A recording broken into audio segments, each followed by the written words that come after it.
বন্ধুরা, সবুজের রান্নাঘরে আপনাদের সকলকে স্বাগতম। আজকে সম্পূর্ণ নতুন স্বাদের একটা রেসিপি নিয়ে আপনাদের সামনে চলে এসেছি। আজকের যে রেসিপি দেখাতে চলেছি, এই রেসিপি কিন্তু ইউটিউব, ফেসবুকে সারা বিশ্বে খুঁজলেও পাবেন না। আজকে করে দেখাবো বন্ধুরা, বক মাছ দিয়ে আর শাপলা দিয়ে একটা অসাধারণ সুন্দর রেসিপি। বাড়িতে বানান, খান, কমেন্ট করে জানান যে কেমন লাগলো এই নতুন রেসিপি।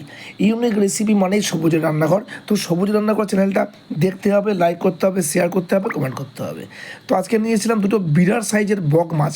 বাজারে গিয়ে দেখলাম একটু কম দামে বক মাছ পাওয়া যাচ্ছে, দুটো নিয়ে নিয়েছি একটু শাপলা। তো প্রথমে এই বক মাছগুলোকে একটু নড়বড়ে হাতে কেটে নিয়েছি। বউ বারণ করছিল, কিন্তু আমি কাটলাম নিজে হাতেই।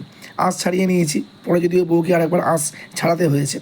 তারপরে শাপলাগুলো খুব ভালো করে টুকরো টুকরো করে কেটে নিয়ে আঁশগুলো ছাড়িয়ে নিয়ে একটা ফ্রাইং প্যানে খুব ভালো করে সিদ্ধ করে নিয়েছি। শাপলা যদিও জলে ভরা থাকে, খুব বেশি সিদ্ধ করতে হয় না, কিন্তু সিদ্ধ মোটামুটি করে নেওয়ার পরে দেখুন ঠিক এইভাবে একটু ভালো করে জল ঝরিয়ে নিয়েছি। তারপরে মাছগুলোকে একটু নুন হলুদ দিয়ে একটু ভালো করে মাখিয়ে নেওয়ার পরে একটা ফ্রাইং প্যানে সর্ষের তেল নিয়েছি। অবশ্যই সর্ষের তেল ইউজ করবেন। সর্ষের তেলে মাছ ভাজলে তার ঘ্রাণটা ভালো হয়, রান্না করলেও তাই। তো মাছগুলো, বক মাছগুলো খুব ভালো করে ভেজে নিয়েছি।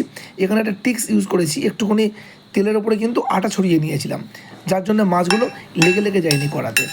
আর একটা বলে নিয়ে নিয়েছি শাপলা মাখাটা, তাতে দিয়ে দিয়েছি একটু বেসন, একটু কর্নফ্লাওয়ার, একটু চালের গুঁড়ো আর একটু চিলি ফ্লেক্স, অল্প নুন, সামান্য চিনি।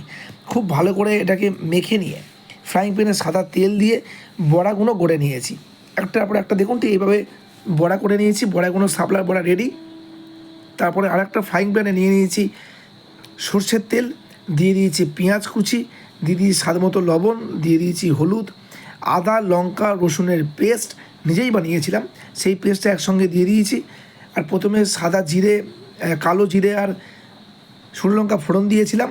তারপরে পরপর মশলাগুলো দেওয়ার পরে কষতে কষতে দিয়ে দিয়েছি কাশ্মীরি লঙ্কা, জিরে গুঁড়ো, ধনে গুঁড়ো। খুব ভালো করে কষে যখন তেল ছাড়তে শুরু করে দিয়েছে, তখন দিয়ে দিয়েছি একটু জল দিয়ে পরে ভালো করে কষতে কষতে দিয়ে দিয়েছি কাঁচা লঙ্কা চিড়ে।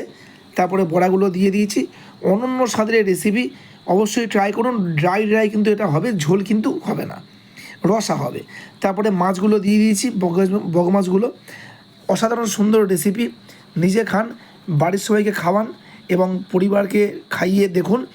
এর রেসিপি কিন্তু কোথাও পাবেন না। ভীষণ কোয়ালিটি হয়েছিল, আমরা কিন্তু পরিবারের সবাই খেয়েছি। ভাত কিন্তু কম পড়ে গেছিলো আমাদের। তারপরে ধনেপাতা ছড়িয়ে দিয়েছি। এই অনন্য স্বাদের রেসিপি দেখুন, আর লাইক কমেন্ট শেয়ার করে আমাদের সঙ্গে থাকুন।